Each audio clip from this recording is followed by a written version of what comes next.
ready to talk hockey. Streaming from the Oilers Live studio. Subscribe or follow today.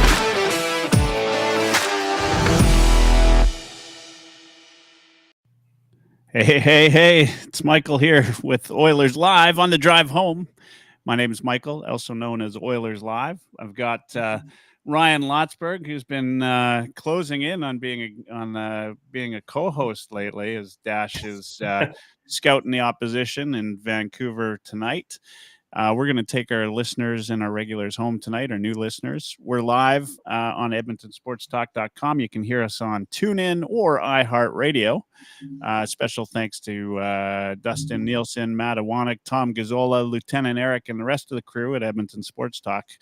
We're a friend of Edmonton Sports Talk. Let's make it count tonight. Ryan, how you doing? I'm good, Michael. How are you doing? Doing all right. I mean, it's you get these couple days off sometimes, and it feels like it's been forever since we've seen an Oilers game. You get used to 6 games in 9 days. You get used to seeing some hockey when they're on that kind of schedule. I know. It's kind of like when you go, you in the playoffs when it's every night after night after night, right?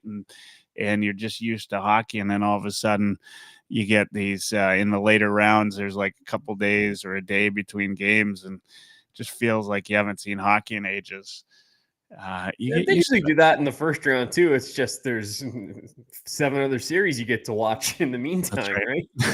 That's right. That's right. So, well, I mean, we've had lots of hockey to watch that isn't Oilers hockey. Lots of games around the league. We're all post deadline games. Teams are starting to find themselves. Some teams are starting to act the way maybe they should act, looking at the Flames. Guys are pretty much set up on all of their teams as you would expect them to be. Any big surprises kind of, a few days after trade deadline for you? I don't think we've had enough time to see things play out just yet. I think kind of like you're saying, I think the seeds are falling where they should right now. Like the teams in the West that are kind of nipping at Vegas's heels are starting to fall by the wayside a little bit. Minnesota still has a chance, and the Blues maybe an outside chance, but I think the Flames and Kraken are pretty much out of it now. Last night was a tough loss for the Kraken. Oh, and I watched the game. Like that was a tough loss, and I'm not going to lie, I was cheering for the Kraken.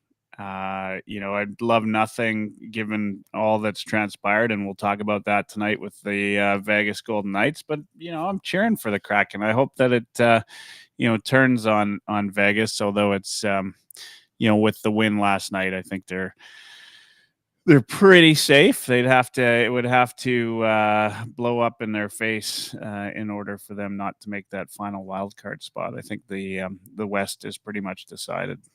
Pretty much, yeah. I read something from some account from Seattle saying that no team has ever climbed back from more than 8 points back after 64 games, and the Kraken are 9 after 64 now. So like that, it could have been 5 if they had beaten Vegas in regulation. Had they just closed it out in the last 45 seconds or whatever it was when Marchessault scored last night. Yeah, I mean, it was all that the Kraken could do. I mean, they went into the third period down by a goal, and the goal that put Vegas up 2-1. It was off the face-off, but it was just like a swap at the puck, right? Like this was not, Connor McDavid picking a corner in a skills competition. This was get the puck off your stick as fast as you can because it's sitting there in the face-off dot. And it was literally like 2 seconds after a face-off win. So it was a little heartbreaking. I thought the Kraken played a really good game. I thought they looked good, but they came out in the third and they did what they had to do to get up by 2. And then Vegas came back, and it was the game tying goal was an absolute beauty pass.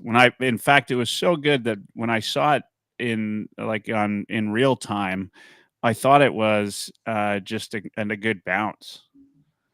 Like Right. Yeah. that's how nice it was. And then when they slowed it down, I'm like, he meant to do that. Like that was where it was supposed to go. And Vegas ties it up, goes into OT, and Seattle, they had their chances to win that game.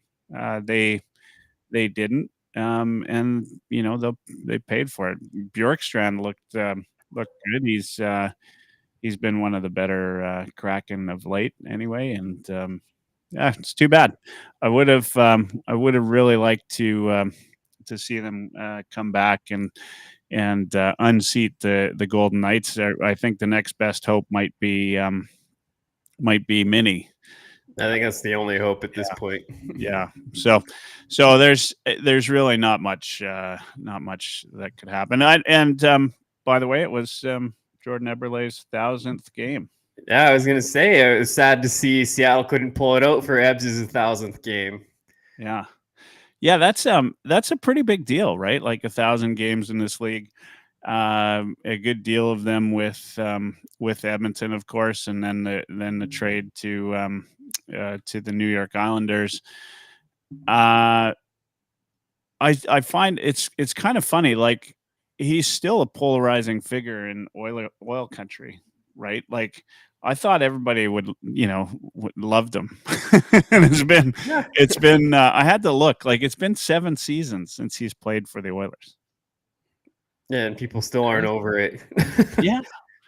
Yeah. I mean, I'm kind of not over the fact that he got dealt. Like, I think they did him dirty. Like, I thought there was absolutely no reason to deal him, and that Shirley gave the reason of having to protect the team for from an offer sheet on Leon Draisaitl that summer. Like, they could have made that work. They really could have. Absolutely. This is a guy. I mean, he is. If you take his numbers any year that he's played less than 80, like if you expanded it, he's a career 20 goal scorer every year. He's never been less than that on average if he's played a full season, right? Yeah, I think he's just under 700 points in his 1,000 games, so like he's almost 0.7 points per game. It's like he's usually high 50s, low 60s kind of pace. It's like that top 6 forward right there consistently throughout his career. And still this year on pace probably for pretty close to 20 again this year, right? Maybe not in terms of points in that 70% range, 7-0. But, it's still, again, another 20 goal season.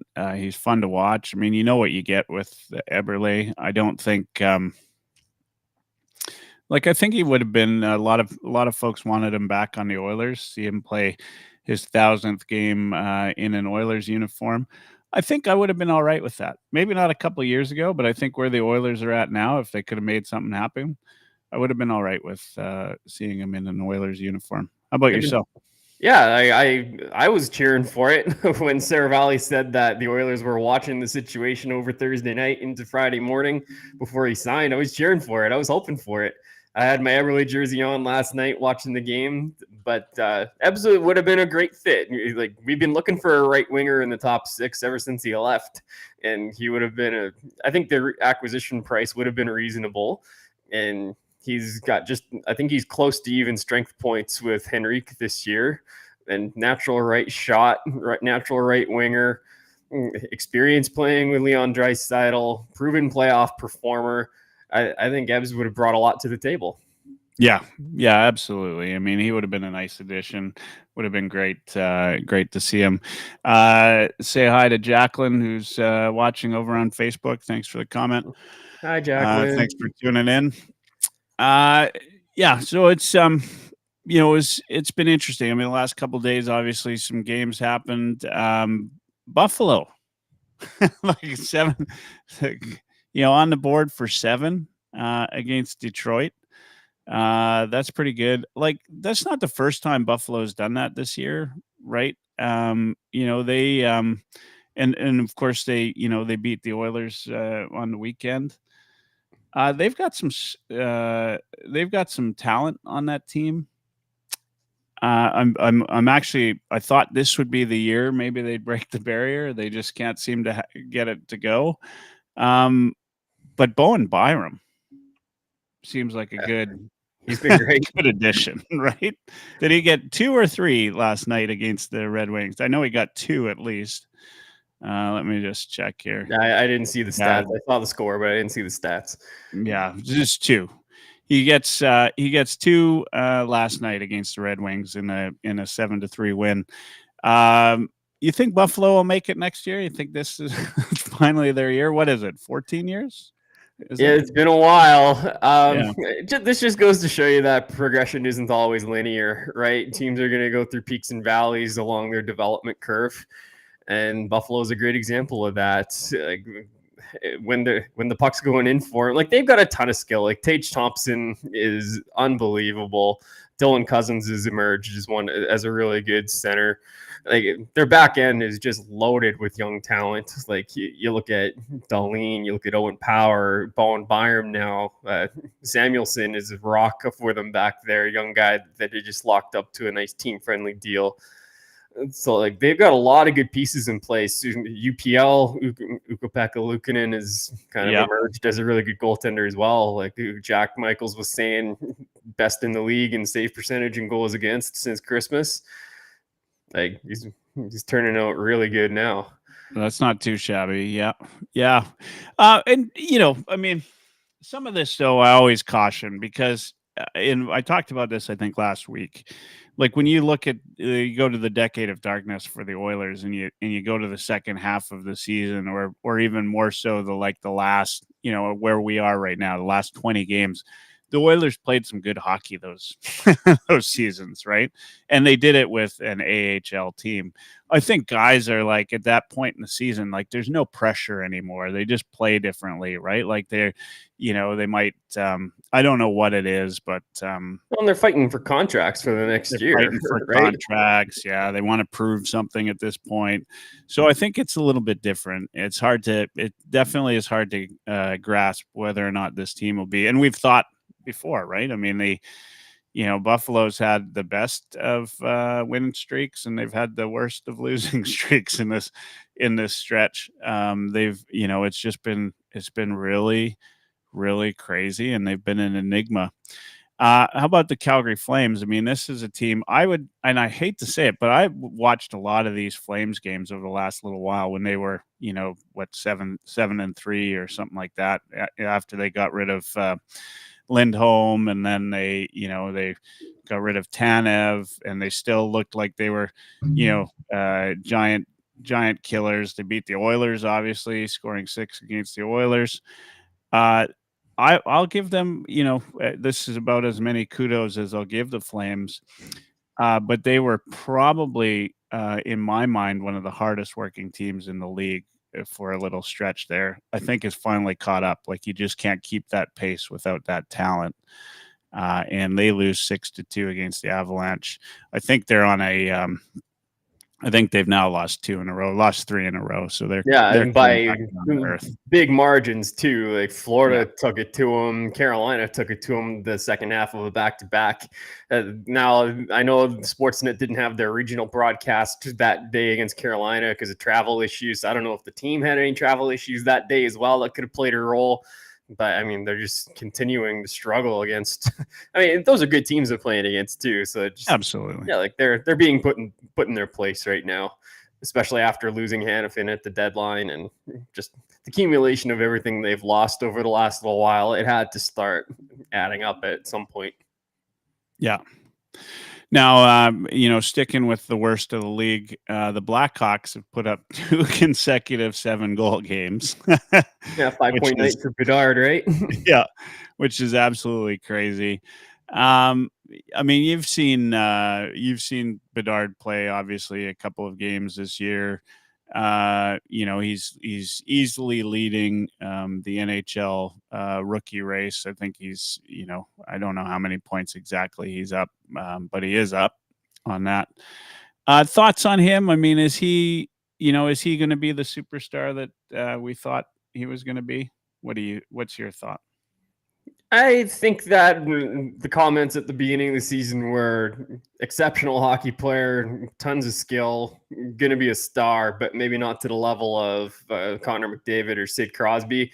Like, I think that's still pretty accurate. Like, Bedard can do some amazing things with the puck. Like, he's a better stick handler than I ever thought he was watching him in junior.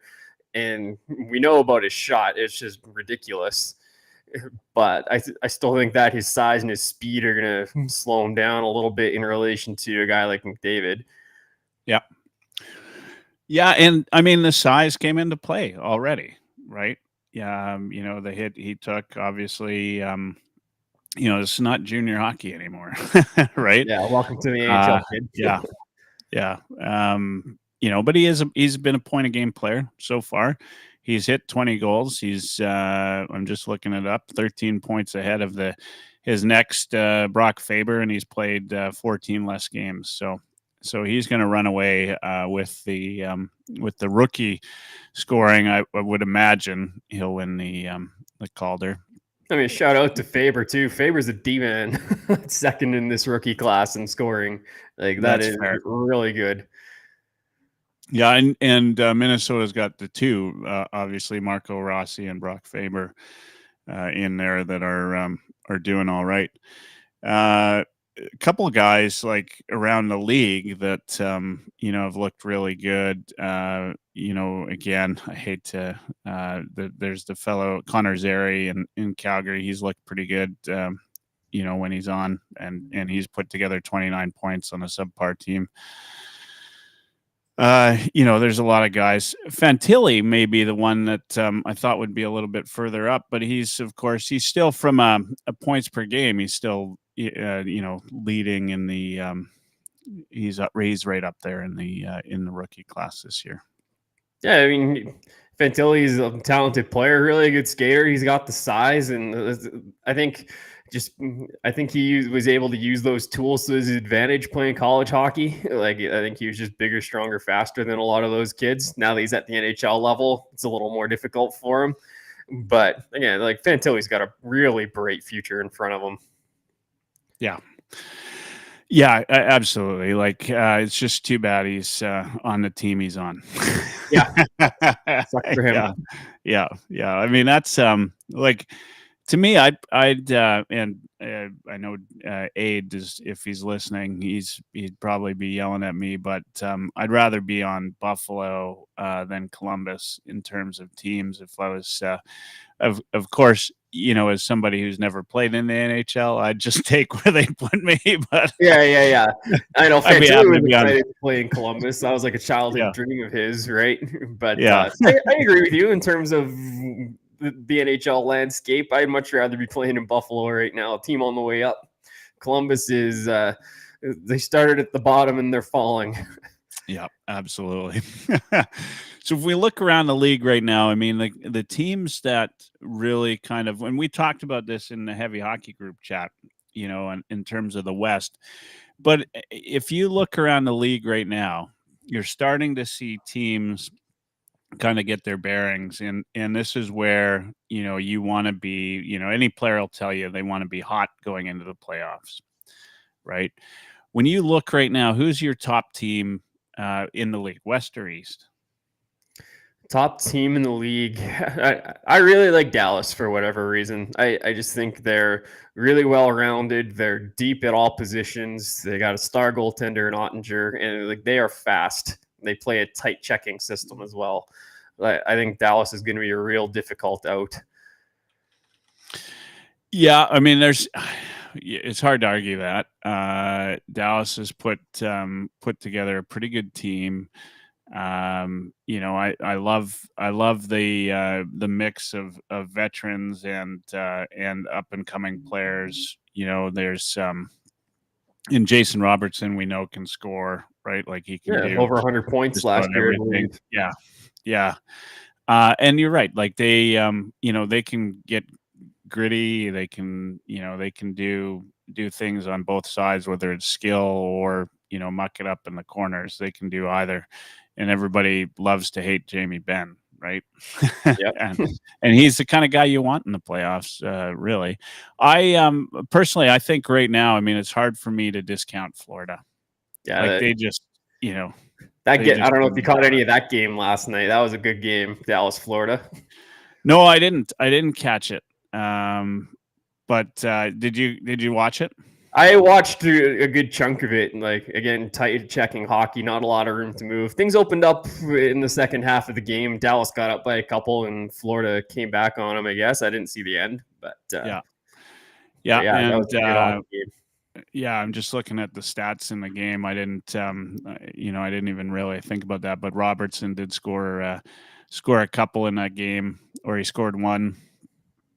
Reinhardt continues to score. He's at 46. He's going to be a 50-goal guy Never thought by I'd the end hear of the that. season. Yeah, and Barkov is an exceptional talent, right? I'm not sold on Tarasenko. In fact, I'm not upset that the Oilers didn't land Tarasenko, although I don't think that was ever truly in play. I think that was on the. Yeah, I know they inquired. Like list. Bruce Garriock said, they inquired. Like honestly, Tarasenko was my number one desired choice. Oh, really? Yeah. He was like he had, aside from Gensel and the guy at Buchnevich out of St. Louis, who I didn't think were realistic. But Tarasenko had the most even strength points out of all the other rental wingers that were available, and he plays the off wing. He's like left-hand shot, but plays the right wing. He's used to that. That was what we needed. So that was kind of my thought process there. I wanted guys who played right wing and were good at even strength. That's fair. I mean, you can't argue with the logic. I've just never. I mean, I don't know. I've never been a Tarasenko fan. It's just one of those players that doesn't excite me to think of him as an Oiler, right? Buchnevich, on the other hand, I would have loved to see him play. I think the way he plays and I've always I've been a fan of his. I mean, we'll see, right? If Tarasenko, whether I like him or not, there's no denying the guy's got talent, right? Like, yeah. 100%. I mean, he can score, he can do a lot of things right. I always laugh, right? Like when a person says, "Wow, that guy sucks," does he? I mean, he's only a point a game player. I mean, show me how good you are, then tell me how much you sucked. So I'd be, I'm not going to say Tarasenko is no good, but certainly, in terms of having him on the Oilers, I'm kind of happy we passed on him. Let's see what else last night because we're going to talk a little bit, of course, about the Oilers and what to expect tonight as they go into Washington. Clear favorite on the stats, but they've had a couple games off. Lots has happened in the last couple of days.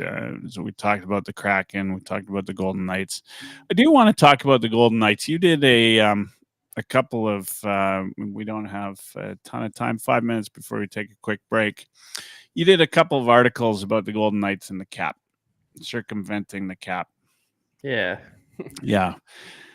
I mean, lots has been made out of this. Before we get into it, and maybe we'll get back into it when we'll go for a quick break. We'll get back into it. And let's leave on this side. Let's say, what is your thought? Should they change the rule, or is it just sour grapes because the team we cheer for isn't doing it? This isn't the only time this has been an issue, and I know that rule changes have been suggested and talked about before. Like I stumbled across an article from the 2022 NHL League meetings, where Ken Holland actually pitched a suggestion about having a salary cap in the playoffs, or at least saying on game day you got to be below the salary cap for your roster in the playoffs. So I think there's an appetite for some general managers to change that rule, and I would be in favor of it as well. I mean, I don't know that unless we do something drastic in the next CBA, I don't know that there's a real way to stop it right now. But I think a real solution would involve wholesale changes to the system as it is. Yeah. One of the things that I thought would be to not allow players back in the first round. So if they go on LTIR, that they're immediately removed from the team until the end of the first round. And so that just, gives them, or gives the it gives them the encouragement to say, hey, we need this guy to win a round in the playoffs. So, if it was Mark Stone, for instance, which I think would be an important addition for the Golden Knights to win a round in the playoffs. In fact, if he's in the lineup, I would say they're considerably better with him in the lineup than without. As we've seen, I mean, their record just shows that. Of course, Martinez is a big loss as well, but I always think that first round might be encouragement enough to get them. Like, maybe you say he's got to be back within 15 days or before the deadline, otherwise they miss the first round or something. I don't know. Anyway, we'd have to talk about it. Anyway, let's talk about it when we get back. This is Oilers Live from the Heavy Hockey Network. Proud to be a friend of Edmonton Sports Talk. When we get back, we're going to talk about how the Las Vegas Golden Knights circumvent the salary cap year over year. Check it out on heavyhockey.com. Ryan Lotzberg's got a couple of articles there. We'll be right back.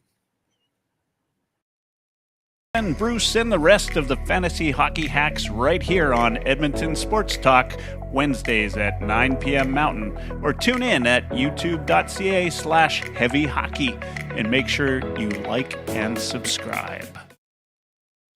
Looking for a hockey fix? We've got editorials, fantasy hockey, monthly brackets, and more. Go to heavyhockey.com. Hey, it's Oilers Live Tuesdays, a regular 9 p.m. Mountain Time, now streamed live on edmontonsportstalk.com, or tune in at youtube.ca/heavyhockey. Make sure you subscribe. Oilers Live Podcast.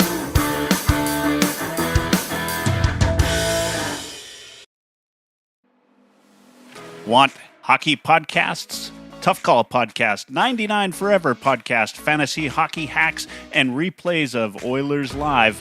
Available anywhere you get podcasts. Just search for Heavy Hockey Network or go to heavyhockey.com. That's right. We need your help. We need your subscriptions. Make sure you subscribe at www.youtube.ca/heavyhockey.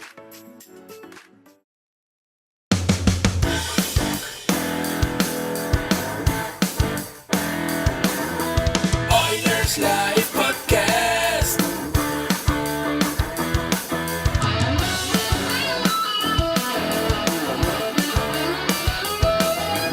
Oilers Live Podcast.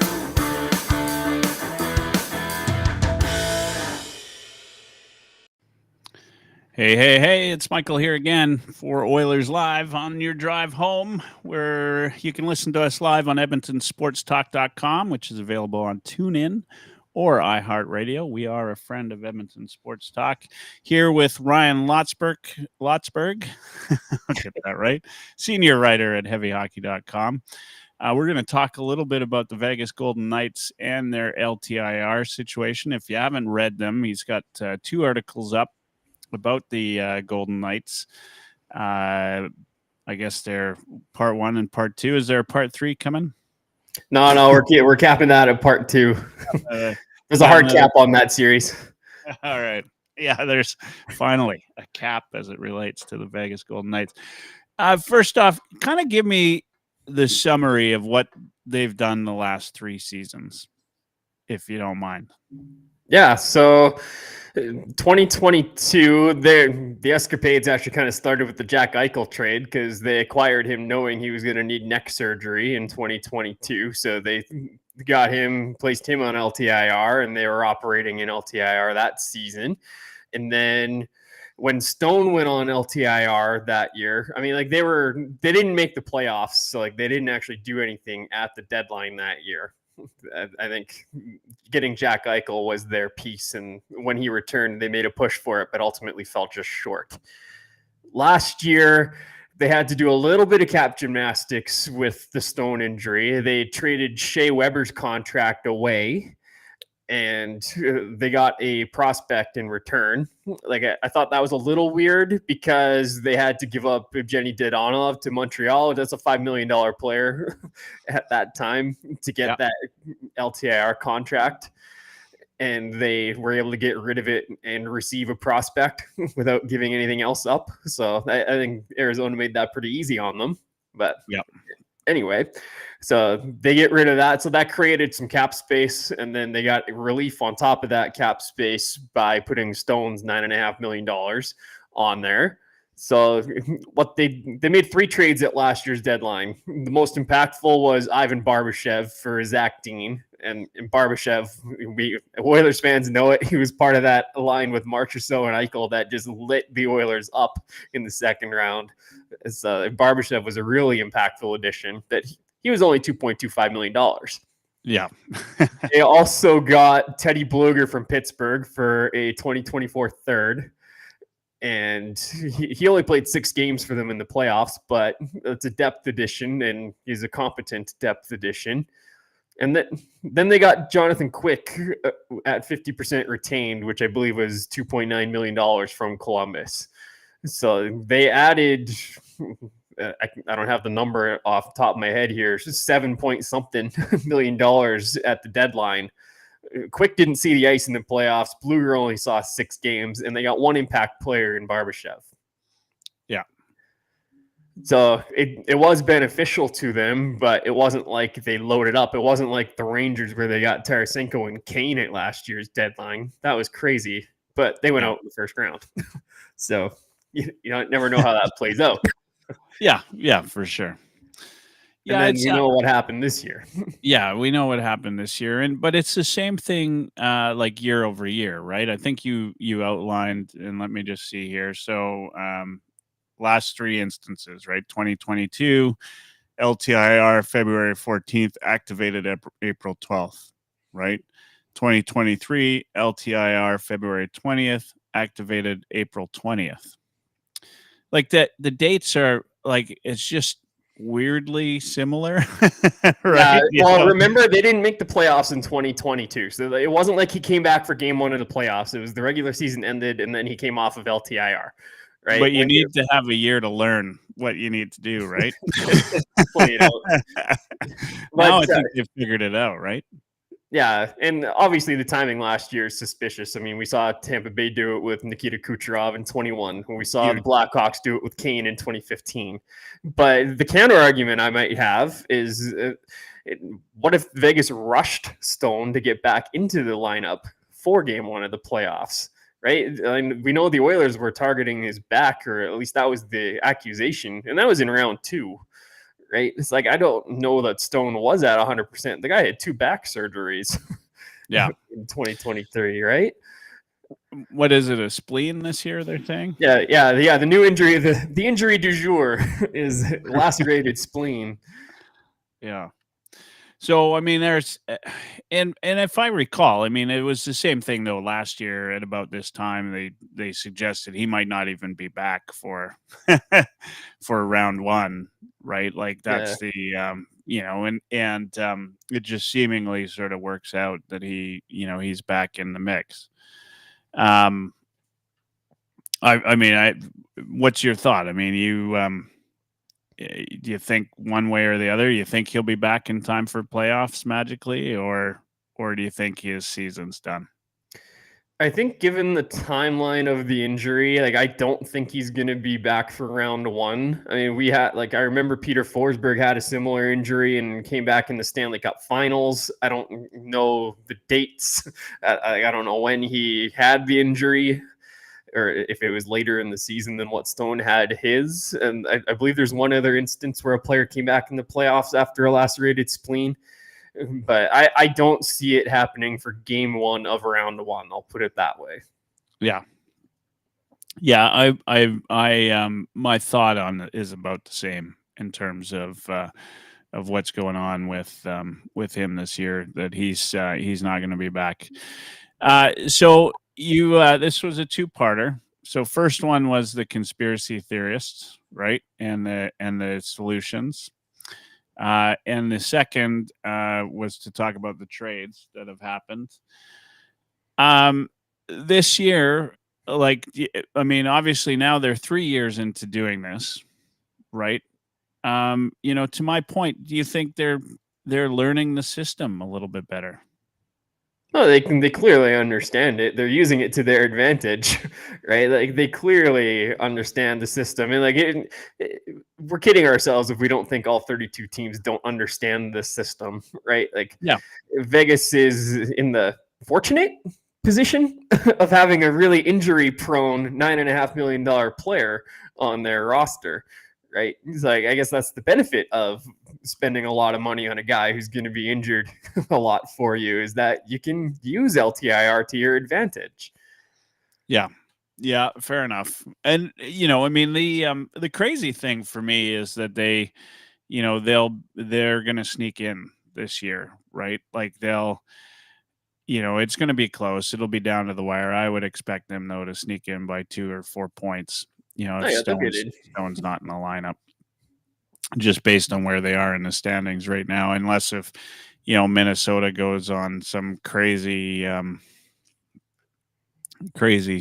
streak, or I guess the guys that are chasing them, Minnesota, St. Louis could be tied, I guess, in terms of point percentage if they win their next one. But Minnesota seems to be the only one that's kind of on the up and up. So they've got a far shot from it.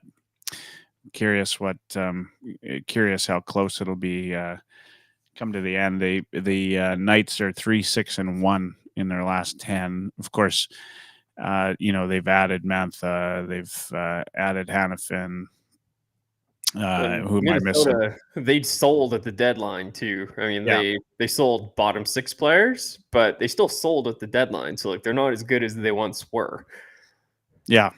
It would be interesting. I would love to see, just from a storyline, like, you tried, but too bad. I'd love to see Marc-Andre Fleury take down his old team and leave them on the outside looking in. Yeah. So you don't, in your mind, I mean, you don't think this is a conspiracy theory. You think that Stone is legit, just happened to be injured at the end of the season. This is not some ploy by Vegas to do this year over year. It just happens to be the way it's worked out. I understand where people are coming from with this. I mean, Vegas is kind of the NHL's baby. They paid a lot of money to be in there. There's sports betting that happens. A lot of it's based in Vegas. Vegas is a hub for big events. So like I get it. But I'm just not a conspiracy theorist at heart. Like, show me tangible evidence that says that Mark Stone was ready to go before the playoffs last year. Show me a doctor's note. Show me where he was doing jumping jacks on his skates, doing the moonwalk the day before the game, right? Show me this tangible evidence, and we'll have a different discussion. But right now, it's conjecture, right? It's not hard evidence. So, yeah, sure, it's a little suspicious. I can see where people are coming from, but like I say, you need hard evidence to decry cap circumvention. Yeah, and hey, look, it's like I said. I think the big thing is if the Oilers are doing it, it's not a big deal, right? Like if it's your team, if you were a Knights fan, if you were a Lightning fan. When Kucherov and they did that during their run. Well, that's the rules. We're just playing by the rules, right? Yep. I have a friend who's a big Tampa fan, and he was very quick to talk about Chicago in 2015 because his Lightning lost to them in the Cup Finals that year. Yeah. And so, it's just sour grapes for the most part, but I get it. I think they should do something about it. I do think I don't mind Holland's idea that maybe there should be a salary cap in the playoffs. I mean, out of all the times when you want the league to be playing by the same set of rules, I think it's the playoffs, right? 100%. Like if I'm not mistaken, that's what we play for. That's that's when it all matters. I mean, as we know, the President's Trophy means absolutely nothing if you don't win the Stanley Cup to go with it. So if they could do something to change it, I think that'd be great. Where I do believe the conspiracy theory might come from is right now it's helped the league in the markets that they want to help, right? Like in all fairness, it doesn't hurt the NHL for Tampa Bay to win a cup. It doesn't hurt the NHL for Vegas to win a cup. Gary loves his Sunbelt teams. Well, he has to. There has to be some reason for fans to continue to go to games in places like Tampa. And look at Arizona, right? Like they've been, teetering on mediocrity since they've entered the league, right? And they have a hard time getting people out, right? It just makes sense that if they win a Stanley Cup. And this would be where the real conspiracy would. If there was a real conspiracy, Arizona would have won a Stanley Cup already. Right. Right. Especially when the NHL was like they owned the Coyotes for Yeah. a period. They don't right now, but they did for a while. Like if there's any team that the NHL wants to see win a cup, it would be Arizona. Right? Like Gary Bettman, that's the team he wants to see win. Like that would be good. That would be good for the league, right? Like that would immediately raise up a team that benefits from revenue sharing. Is on the give me side rather than the helping increase the number. And if it was really about the bottom line, you'd think like the Rangers and Kings would play in every Stanley Cup final. Right? Oh, yeah. And yeah. I had an idea for a piece a while back, and I still have the tab bookmarked in my page or in my browser, but looking at the TV ratings for all the Stanley Cup finals, including it was 2013, I believe it was Rangers and Kings, right? The two biggest markets in the league going head to head. Right. It's like I'm curious as to how the ratings for that series compared to something where there was two smaller market teams going head to head, like Tampa Dallas in 2020. I mean, it's no secret that when a Canadian team is in the cup, American viewership goes way down. Oh yeah, it goes way down, and nobody cares, right? Like it's it's not. It's just not beneficial to U.S. viewership, and frankly, that's the market that the NHL really wants to expand on. Canadian fans continue to say year over year that I'm not going to watch this. It's it's whatever. Insert complaint here, but that's all it is. It's a complaint. We love our hockey. I just spent a couple days without the Oilers, and I missed it. Right. The current thing right now that Oilers fans are complaining about are season ticket prices, right? Going way up. Do you think the Oilers are going to have trouble selling all the season tickets next year? Not likely, right? Like they've done their research. They know what the market will allow. They know that, fans are going to pay the prices. And, they've got, for all intents and purposes, a monopoly in the Canadian market. This is the best hockey in the Canadian market, and it's the best professional sport in the Canadian market for Canadians, right? Like your options are this or CFL, and I love the CFL, but it doesn't, compete. That's right? Not the same. And then you look at Toronto, where you've got the Jays and the Raptors. They're the only Canadian teams in those leagues, right? So it's not super accessible for fans like me out west. So that's That's the key, is that, they, the NHL in Canada doesn't have competition that they really have to worry about, whereas in the US, and so if you want to buy a conspiracy theory, I guess there's reason for it. I just think that Arizona would have won a cup by now if there was a legitimate conspiracy. They might even have an arena. Right? Yeah, and that's not happening anytime soon. All right, let's talk about our favorite team, the Edmonton Oilers. So we've had a couple of games of Adam Henrique in the lineup. Thoughts on him so far, as the 3C, I guess, that we're expecting him to be. He's been pretty quiet so far, but it always takes guys time to acclimate to the new teams. And I don't know if you caught the Dusty's interview with Dallas Aikens the other day, former Ducks coach who would have coached both Henrique and Carrick. But he was saying like the biggest adjustment for those guys going to a team like the Oilers, as opposed to a team like the Ducks that are lower in the standings, it's that the Oilers play at a much quicker pace. He's like, oh boy, okay, this is moving out here. So like, it'll take a minute for them to adjust to the Oilers' pace of play. Yeah, and like Henrique's not like super fast, right? No. Like he's he's average. Like he's not super fast, but he's 34 years old, so he's not going to be doing Lightning McQueen out there. But he's also not super slow. Yeah. We haven't really got a good feel for what Carrick brings to the game. He of course he was in a fight his first game. It's nice to get the toughness. What did he say about Carrick? He didn't necessarily dive in on Carrick. To be like, I just caught a clip of it on Twitter. I didn't watch the whole interview. But from what we know of Carrick, like he's got about as many points as Derek Ryan. So there's your offensive contribution. It's something, but not huge. But Carrick's value is going to come in the face-off dot. He's been a very good guy career-wise in the face-off dot, and it's with his physicality. Like he'd be second on the team in hits had he been here for the full season. If I'm correct.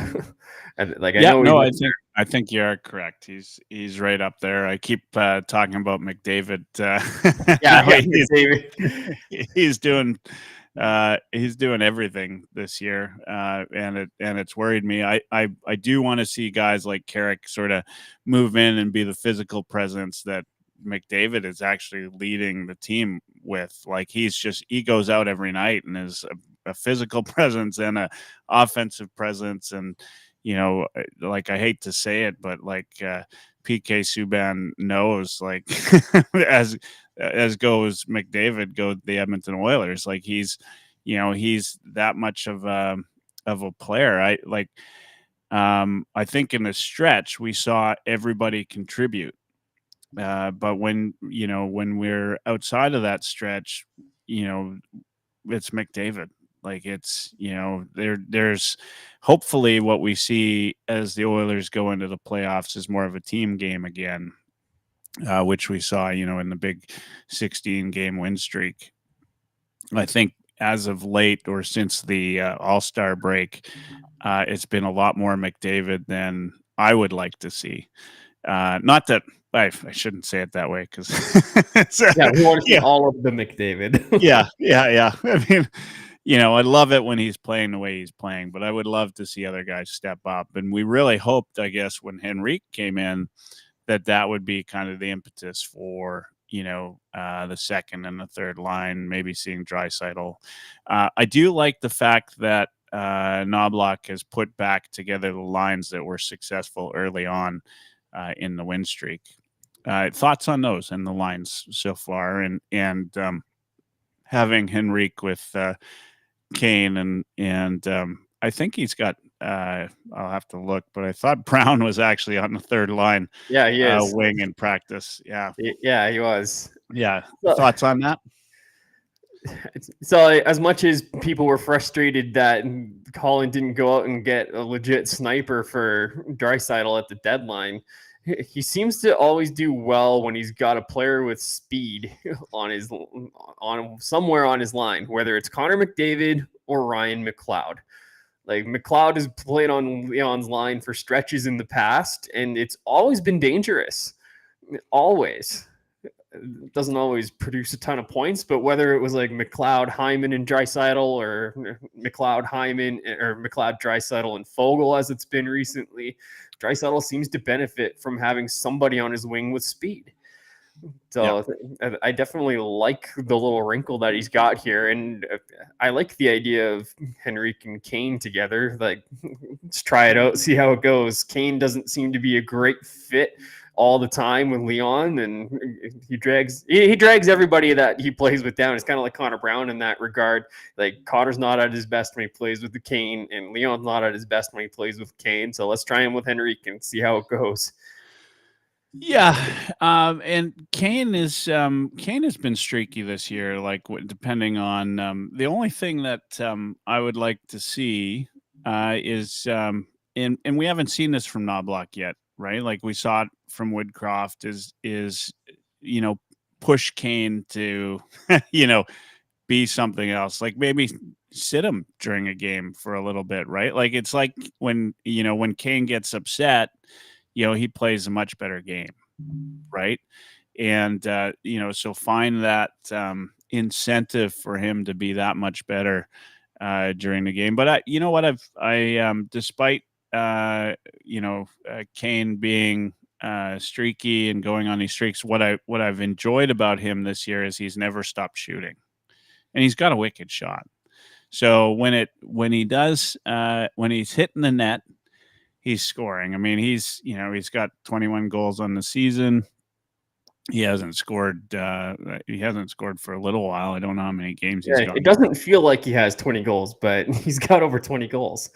Yeah. And when I'm just gonna have a look here and see when the last time he hasn't scored in the last 5. So his last goal was against Minnie in Minnesota. Or no, sorry, I'm looking at the wrong side of his he hasn't scored in much longer than that. He hasn't scored since February 19th. The Oilers were in Arizona. He scored 2. So it's coming up on a month here. Almost 3 weeks. Yeah. So he's had a couple of assists, and his ice time has gone down the last couple of games. So having said that, maybe Knobloch is giving him a little bit of extra incentive to get out there and do something a little bit different. It's been, let's just count this right now. 1, 2, 3, 4, 5, 6, 7, 8, 9, 10, 11 games scoreless, which is too long for a guy like Kane to go. It is. And it's like you're playing a dangerous game there, though. Like, you got to hold guys accountable. And that was one of the big reasons that the coaching change was made at the start of the season, because Woodcroft wasn't holding guys accountable, and Knobloch was advertised as somebody that would.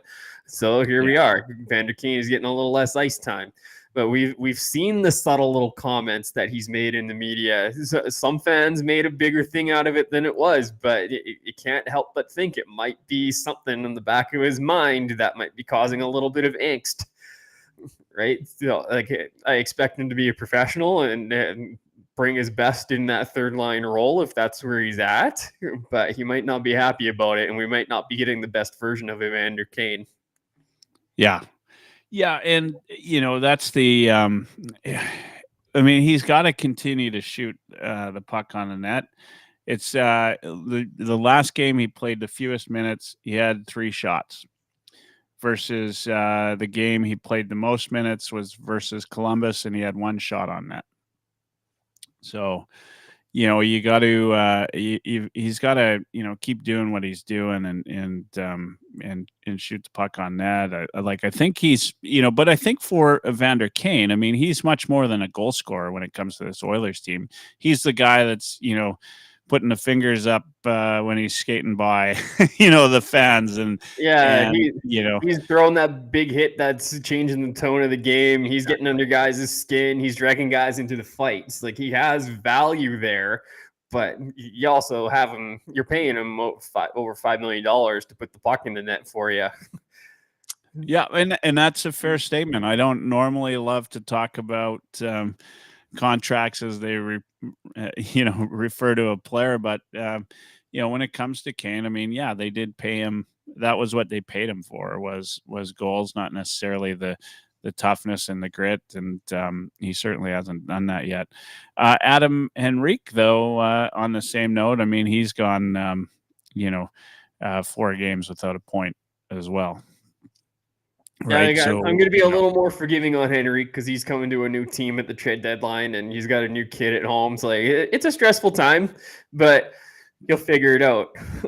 Right? We know how new kids affect players. Talbot, in Edmonton. Sometimes you get that new dad bump. I've always said beware the new dad, but I mean, those of you who are parents, I'm not a parent, but I've been around plenty of people who are parents. I know the realities of having a little kid at home. Yeah. No, it's I mean, that's fair. I mean, it's going to change everything about your life and everything in it, including what happens in your career, which happens to be hockey for these guys. Outside of Evander Kane, I mean, who else do you think needs to step up for this team? And what a perfect game against Washington, a team that is on the outside looking in, on the way down. Oilers are a heavy favorite tonight. Who do you think needs to step up? Connor Brown is an obvious one, but yeah, we've been saying that about him all year. All year. Now, I did hear that Ekholm is a game time decision, battling an illness of some kind, so Stetcher might come in. So really? that could potentially be a big factor. I saw Stetcher taking some rushes with Nurse, or doing some drills with Nurse yesterday. So there's a chance of we see that pairing. Could be interesting.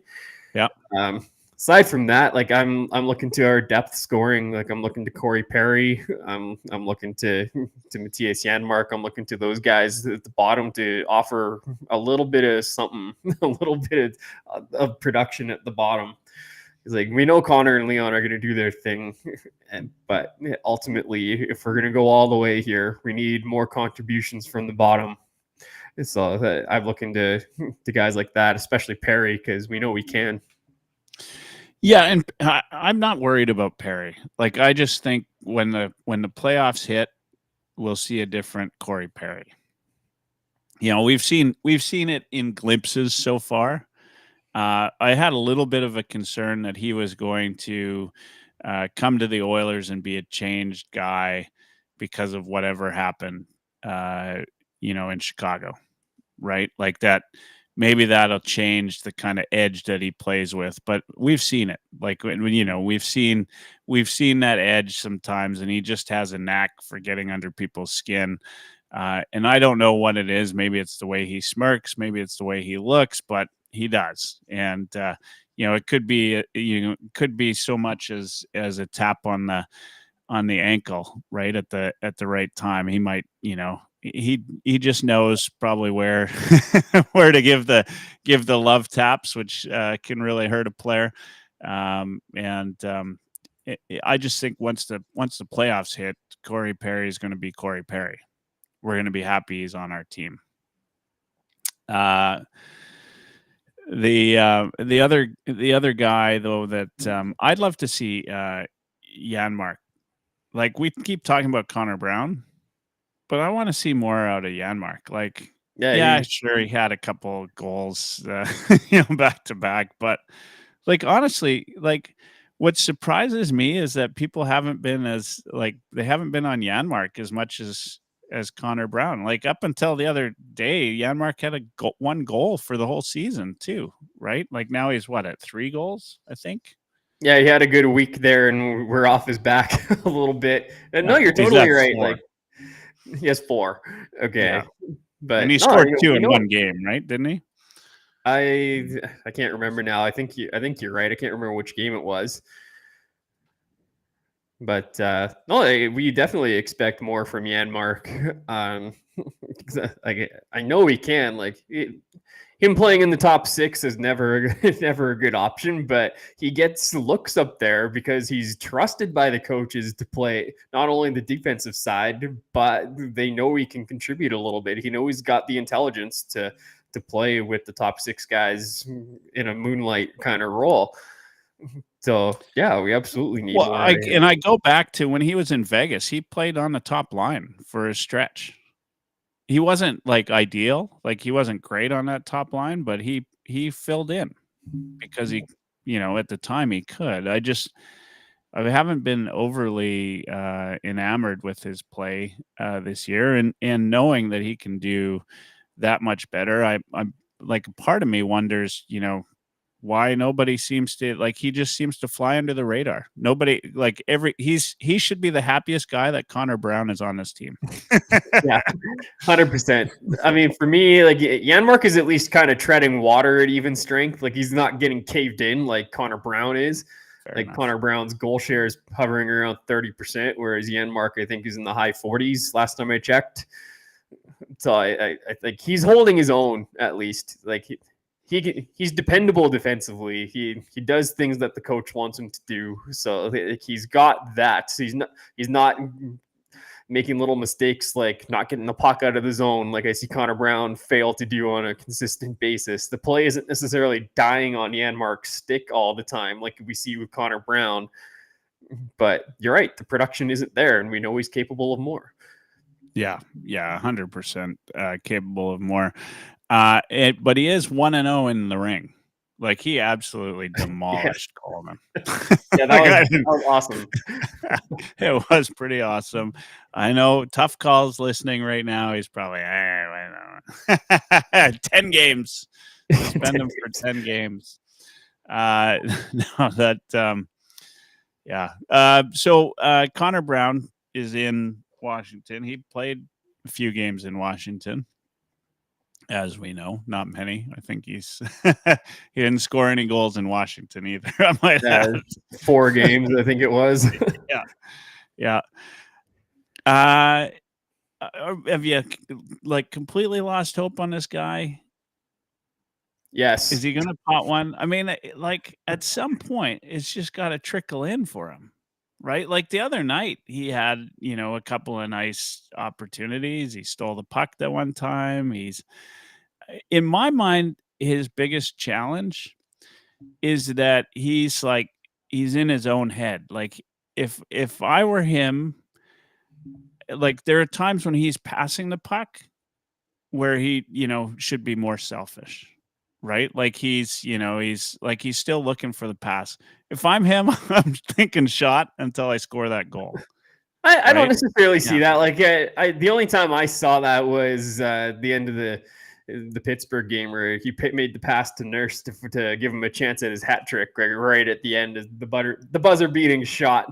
Brown had a good look, but he passed it to Nurse in the slot on that rush. And I get it, but he shouldn't have done it. No, like, he should have shot the puck. Absolutely. He should have shot the puck. He needs to shoot the puck every chance, and that's all he should be doing. Like, he should be sitting in front of the net, waiting to kick one in. Some stranger says he might surprise all of us in the playoffs. I just don't see it. Yeah. It'll be a surprise for sure. There's no doubt. Yeah. It would be a surprise. By the way, thank you to everybody who's tuned in right now. We've got a pretty good following here on Twitter. If you do want to join in, you can chat on Twitter. We will see your chat and highlight those that come in as well. You can come over to youtube.ca/heavy hockey. Give us a subscribe if you can, and join in the chat there and see. That's where we tend to get most of the chat. We did have Tough Call on Twitter was saying Derek Ryan is the savior for the Edmonton Oilers. Well, that's not. I actually don't remember what we were saying when he put Derek Ryan, but there might have been a conversation about guys we want to step up. I can only see him thinking Derek Ryan. Yeah, Derek Ryan actually is another guy, a la Janmark, right? That is sort of flying under the radar, that we, because of Connor Brown, we seem to be forgetting that there are other guys on this team that aren't doing exactly what we expected of them. And I would say for Derek Ryan, he's had a subpar year, which Yeah. explains why he's been in and out of the lineup. Like, this is not the Derek Ryan that we expected to see after last year. Does that change in the playoffs? Probably not, because we know what Derek Ryan is and where he's at in his career. But it's just we're just kind of pointing out the fact that once again this year the Oilers' offense is top heavy. Like, the success of McLeod and the success of Fogle has kind of made it look like we have a little bit more depth scoring than we actually do. But they've done most of their damage playing with Leon Draisaitl. Yeah, like I think it's changed. I like that line though. I like that line too. Yeah. It's been good. Like, it shouldn't be as good as it is, but it is. Yeah. But it's not depth scoring when it's happening on your second scoring line. That's true. I mean, that's a fair point. I think when McLeod is up there, like, I think that is probably the biggest revelation that we've seen of this Oilers team this year is McLeod on the wing on Draisaitl's line. He plays with way more confidence than we've ever seen him, right? Like, he is I mean, he looks at home. He looks like a top 6 winger, right? When he's playing alongside. I mean, I might even look like a top 6 winger if I had Draisaitl feeding me pucks. No, I still wouldn't. But but McLeod has got a ton of confidence playing there. He's actually going to the net. He's doing a lot of things right. Like, he's relishing that role, and he's doing it really well. I would like to point out that for the past 3 years, I've been saying, like, this guy can play up and down the lineup wherever you need him. And it turns out we need him on the left side on Draisaitl's line. Yeah, I mean, I don't think it's an ideal fix. I don't think it's a long-term fix, but it's working. And like I said, I think Leon benefits from having someone on his line that has a lot of speed. So it seems to be a good fit. The key, and some stranger says the third line with Henrique, Kane, and Perry looks more promising. Of course, Perry looks to have been dropped down to the fourth, with Brown being bumped up to the third, which, I'm not sure what the thinking is there. Like, I'll give Brown a little credit. Like, I think he has played well the last 2 games. Like, he's had some chances, and he's gotten those chances mostly based off his own work. It's just the finish hasn't been there yet. So I think this is just a little reward for Brown to keep his head in the game. Yeah. I mean, we need, and maybe it's just a Washington thing. Like, throw him up to that line and hope that, lots changes for this team once Connor Brown scores his first goal. I believe that. Like, that changes everything, right? Like, I don't think that it's just Connor Brown anymore that it matters to. I think it matters to the whole squad, right? Like, when he puts the puck finally in the net, and I believe he will. This is not a reader situation, right? Like, he will put the puck in the net. I hope you're right.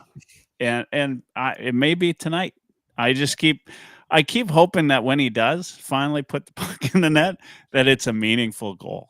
I know, like, I would take an empty netter, but I'm hoping, like, it is the tough calls. It wants to call it Code Brown. He's convinced we're calling it a Code Brown when it happens. And those that aren't on, that's on the YouTube chat right now. Code Brown, tough call, says. I want it to be a meaningful goal. I want it to be like the last minute of the game winner. And I don't care if it's against the Anaheim Ducks or whoever it is. Like, I just want Brown to score a meaningful goal, and I think all will be well in oil country, and we can sleep better that night, and everybody can say Brown finally scored a goal. And then let's hope he follows it up with a few more. But let's see. Yeah, I Yeah. would love to see the floodgates open for the guy. Like we Yeah. signed him hoping he could be a top 6 right wing and contribute 20, 25 goals. People were talking 20 or 25 goals for this guy. Guilty as charged. Yeah. I had those hopes. Yeah. Some stranger says, I hope Kane's pissed off enough to earn his way back up to the top 2 lines.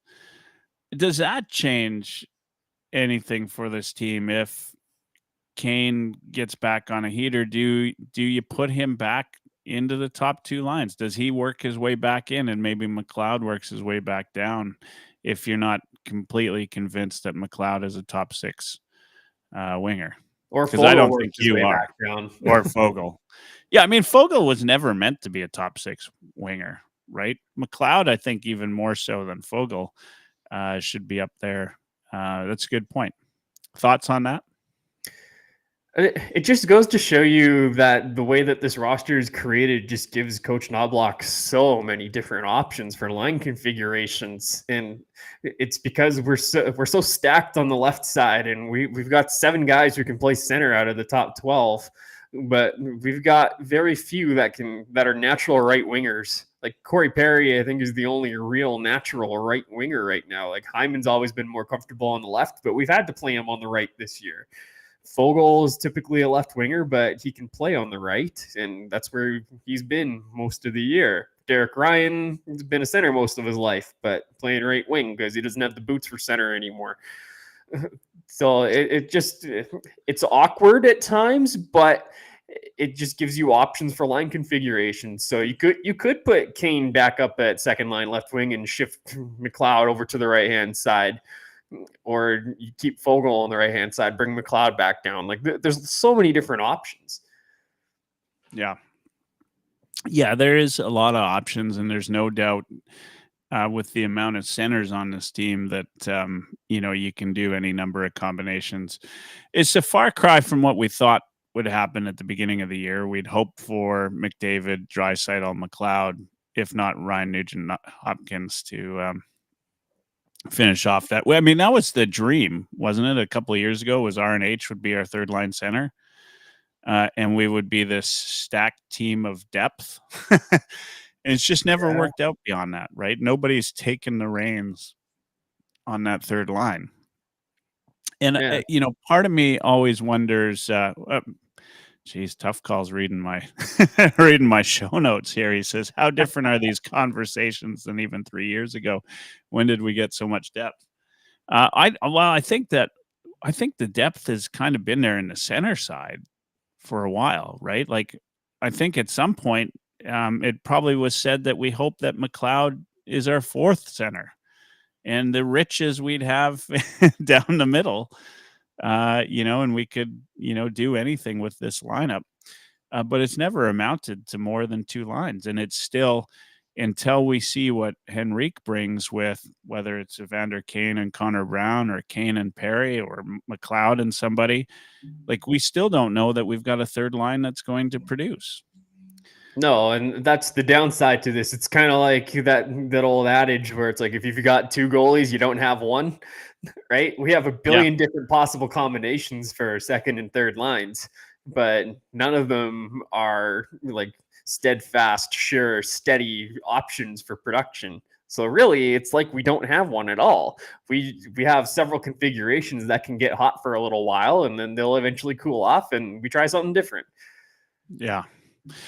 Yeah, and that, but I've really liked how Knobloch's done the line pairings, like how he's moved it around this year. He seemingly knows when people are on or off their game. I think right now, given where the Oilers are, and they, I'm not worried about them. Like, I'm not worried about them going into any place and going on a long stretch of losses like we saw at the beginning of the season. Yeah. And we'll talk, there's about 15 minutes left. We'll start to talk a little bit about goaltending as well. We've had, a few stretches where I thought Skinner maybe could have been better, but one of our concerns this year was the backup, or, well, it wasn't at the start of the season. We thought we had 2 legitimate starters. One we figured would take the reins. One did take the reins, but the other one sort of fell off the earth. And then Picard has come in as a backup, and I would say most of Oil Country was worried about Picard being a backup. But as we saw the other day, the sole shutout was stolen from him because of concussion protocol, which I don't know I've seen called on any other team than the Edmonton Oilers, by the way. Like, I've seen some things that ridiculously need to be like shown as, like, if you're talking conspiracy theory, I've only ever seen it called against Connor McDavid and Picard. I've never seen it any other time. Have you? Not that I can recall off the top of my head. Yeah. Anyway, I don't know that this is but anyway, my whole point, which it's like take the remaining 15 minutes to get to my point. Picard's come in. He's done a hell of a job. Yeah, he has. He absolutely has. And I'd argue he's been the better goalie in some instances. Like, he's been pretty consistent. Are the team playing different in front of him? What's going on? I see Bob the goalie's in the chat now. I'm sure he's got an opinion. It's probably not right, but we'll listen to it anyway. What's your thought on the goaltending right now? Like, this is, are you feeling good about it? You feel confident in having Picard back? Yep. It was interesting to note that one of the panels on the trade deadline said the team wins or loses with Skinner. Like, everybody's screaming for a goalie for Ken Holland. Like, some people thought that Holland deserved less rating for what his trade deadline was because he didn't get a goalie. And then the point was made, like, it doesn't matter. Like, you win or lose with your starter, right? And I kind of think they're all right. But how do you feel about Picard and the goaltending going into the playoffs?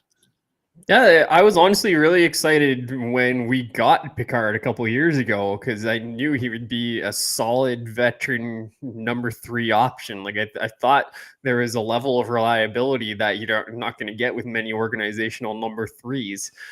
And he's proving me right. He's been absolutely fantastic when he's been called upon this season. He's been, he's had a couple of periods in a couple of games where he hasn't been great, but he's been rock solid aside from those few instances. His record speaks for itself. His numbers speak for themselves. He's got a 919. He's got one shutout in 14 starts. 1.99 shutouts. Yeah, 1 point. Oh, is that? Yeah, I guess that's. That was a weird situation with Pittsburgh. Here, Bob the goalie brings up the question isn't if you are comfortable with Picard as the backup. The question is, are you comfortable with him being the number 1 if Skinner goes down? My response to that question to Bob is this: is anybody comfortable if their starter goes down in this league? My response would have been the Canucks probably should have went out and traded for an upgrade over Casey DeSmith in case Thatcher Demko got hurt, right? It's like, and you're only as good as Bob is Bob our e-bug. Yeah. Do you guys, some stranger says, do you guys think this team is defending better under Knobloch or Woody? They seem to produce more under Woody. I very strongly feel that they're defending better under Knobloch. Bruce McCurdy actually did a really good piece on this yesterday, comparing the last 50 games of Woodcroft's tenure versus the first 50 games of Knobloch's tenure. And they're producing, like, they're allowing a significant amount less goals than under Knobloch than they were under Woodcroft. And they were playing they played man defense under Woodcroft last year, and then they tried the zone D concept this year, which Woodcroft's version of zone didn't seem like a great fit for the Oilers. Now, that wasn't the big reason. Like I've cited the individual mistakes made in the neutral and offensive zones that led to rush chances against, and how they ended up in the back of the net most of the time. But Knobloch made a few little subtle changes to that zone defensive scheme, and they've been fantastic with that. So, yeah, I think they're defending way better in front of Knobloch, or with Knobloch. Yeah. I agree with that. I think, I mean, and you could argue whether it's Knobloch or it's Coffey and Stewart. It doesn't matter. But just the way the defense has responded to the new coaching staff has been, I think, that much better. I think that over time, maybe under Woody, they could have got there, but they just didn't seem to grasp it. And to me, that it's just, has everything to do with who the coach is and how, maybe they just didn't understand it when Woody and Manson explained it, right? Whatever it is. And not everybody's going to, be the right guy in the right situation. But I think that Coffey and Stewart, and sometimes it's little things like they talk about the locker room piece, like having the defense together as a team in the locker room. Like, I think that's a big deal, right? Like the defense is a core. They're a group. They are a team. They need to work together as a team, and they certainly weren't in the first part of the season. Now, I think Woody had a bunch of things that he did right, but the way that they were defending just was, made me want to throw up every night. No, it wasn't working. And like Woodcroft's zone defense, it was a more aggressive zone. Like the square that they had going was a little bit further apart. They wanted to create traps on the wall. They had one guy aggressively pursuing the puck carrier, trying to create a trap with somebody else along the wall. But the problem was there were so many switches happening with who that person aggressing or like being aggressive on the puck carrier was. So there was a lot of times where guys would be confused and you blink for a half a second and suddenly guys are wide open. It's like there was a lot of situations like that happening, and they weren't really coveting the slot very well. Like they were trying to be more aggressive along the walls rather than preventing breakdowns in the slot. You look at what Knobloch has done, the box that they form is much tighter. They usually have that center hanging out more in the slot, breaking up passes rather than trying to be super aggressive on the wall, creating those turnovers. And it's been a lot more effective. The team has looked a lot more connected, and they're giving up way fewer high danger chances. Yeah. 100%. Although they've had stretches where they looked a lot like the team from the beginning of the season. Some stranger thinks maybe Knobloch simplified things for them, and I think that's probably part of it. I think that the challenge that any coach can have with a team like this is, you rely, and we've seen it with every coach that's been with the Oilers. You start to rely too much on McDavid and Draisaitl, and there was a stretch where I was worried Knobloch was going to start doing the same thing. It's good to see him back to what had the Oilers winning games through 16, which is to split those two up and do get a team that up and down the lineup looks a little bit full. But I think that a lot of it will go down to how this defense plays, right? Like if they continue to play a really good zone, limit the amount of high danger chances, then overall the team will have success. But we haven't seen, I think, in 2-3 years, a team play as defensively sound as they've played in the last, since Knobloch took over. Like they've led the league in goals against at certain points during that stretch. I don't think we've ever seen an Oilers team defend like this. Yeah. I mean, it's been pretty outstanding. It's still. I've been looking here to see if Ekholm is in or out.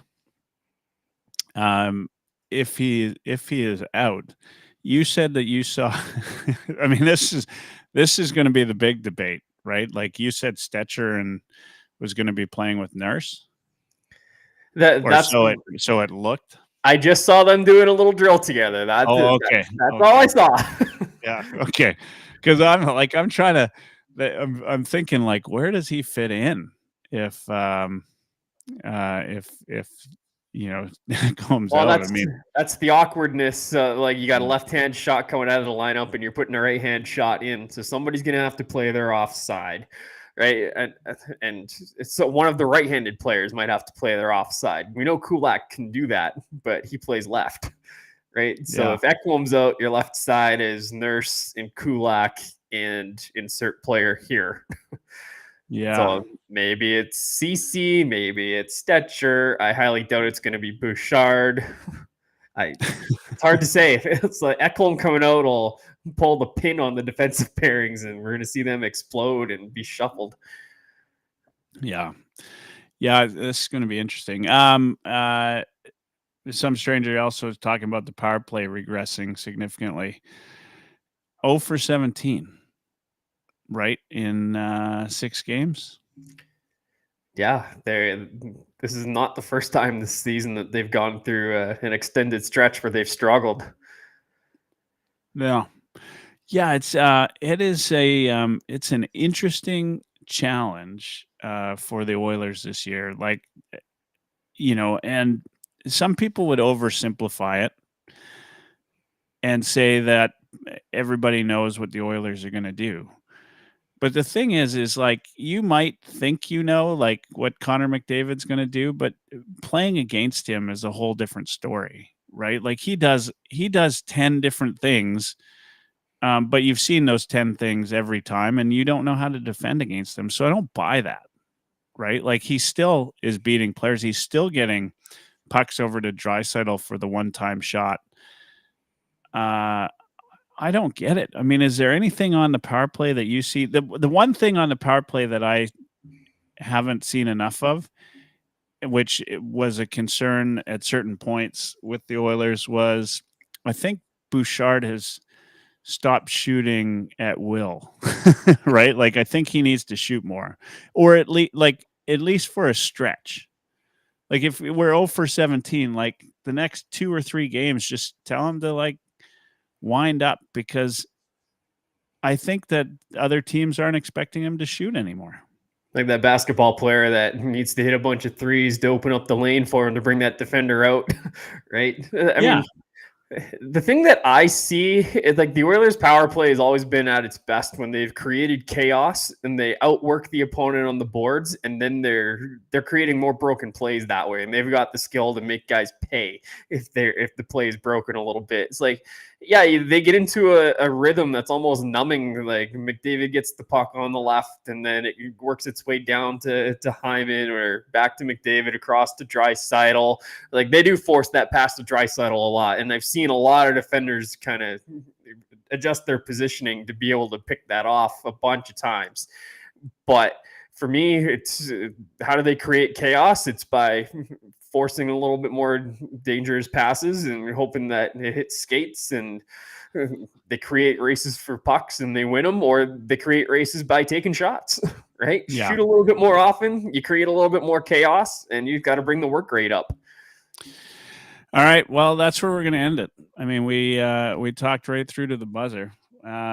Stay tuned for Gazzola doing the pregame show on EdmontonSportsTalk.com. Listen on iHeart Radio, tune in, the rest. Thanks for tuning in to Heavy Hockey. We're carrying on. We're already off on the Edmonton Sports Talk now. We're just on Twitter and Heavy Hockey, but we're going to close it up for the night. Give room for Iwanek and the guys to do their pregame, because I love watching and listening to that as well. Thanks for joining me, Ryan. It's been fun. Thanks for having me. It's always a pleasure. Yeah. We'll be back next Wednesday, I believe. Quickly, though, nobody will hear this outside of that's not on the Heavy Hockey Network. But what do you think the score is going to be tonight? Oh, you had to do that to me, didn't you? Yeah. 4-2 Oilers. 4-2 Oilers? Okay. Connor Brown score or not score? I'm always going to take the under on that. No. Tonight's the night. He's got he played for them. He didn't score there. This will be his chance to score in Washington.